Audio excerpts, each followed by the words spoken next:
On a recent morning at the Occupational Health Clinic of Cambridge Hospital in Massachusetts, doctors and technicians screened a group of 30 workers for early signs of lung damage from asbestos exposure. Great, good, keep going, keep squeezing, that looks great, keep going, this is the best one so far. Keep going if you can, keep going if you can, keep going if you can, a little bit further, it's still climbing, keep going if you can, keep going if you can, a little bit further. Okay, stop.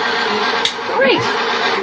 It was part of a program worked out between their employer, the Massachusetts Department of Public Works, and their union, Service Employees Locals 285 and 5000, NAGE. As you're going to hear, smoking is one of the things which, along with asbestos exposure, can increase your risk to some of the asbestos-related diseases, specifically cancer.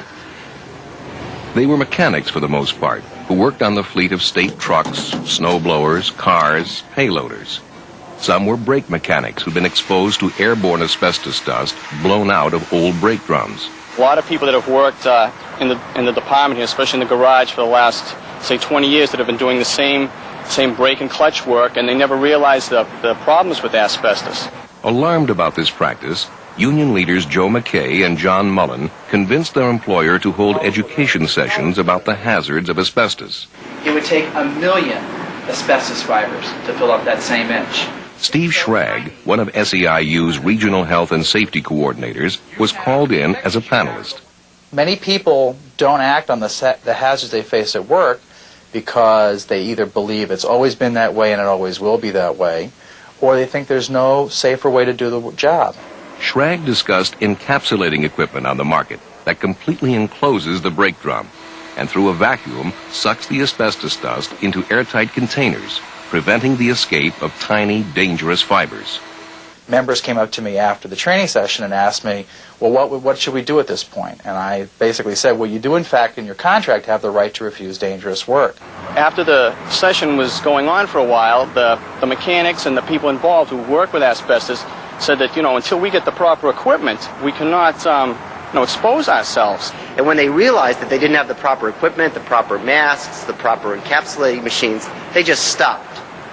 And this happened all across the state. Almost one garage after another stopped doing this. They virtually put down their tools. But the thing that happened here was so great.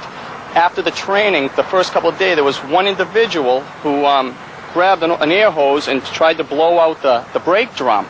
There was 10 guys there within 1 minute, and they were gonna give him hell. But that's what happened. It takes things like that. It takes peer pressure, and we had it here, and it really worked. It's always a pleasure to tell our people not to do anything until the safety equipment is there for them. And if the foremen don't like it, that's too bad about them. If they can go out and spend all kinds of money on parts and equipment, what about the people that are using that particular type of thing and doing the job for them? Bottom line shouldn't be money, it's the safety. The work stoppage succeeded. It had the support of some middle-level managers who were alarmed themselves after learning of the long-term damage asbestos can have on the lungs. The Labor Management Committee met again and came up with a plan. And within 6 months, the encapsulating machines were installed. Our members, by taking direct action, created a crisis that management had to solve. And they solved it.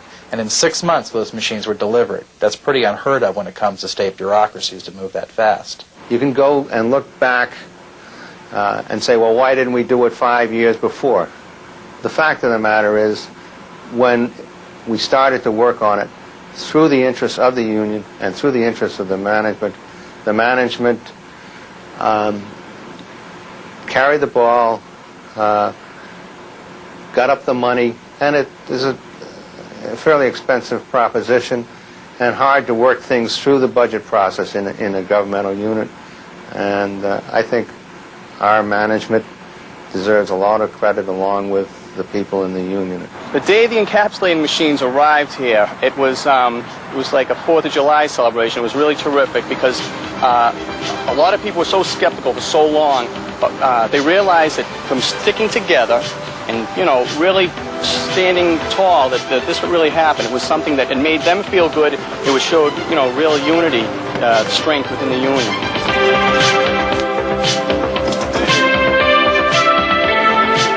If you're saying to yourself, well, that could happen in Massachusetts, but it could never happen where I work, think again. The local at the DPW had never had particular success on a health and safety project before. They were cynical about management's intention and perhaps their own unity.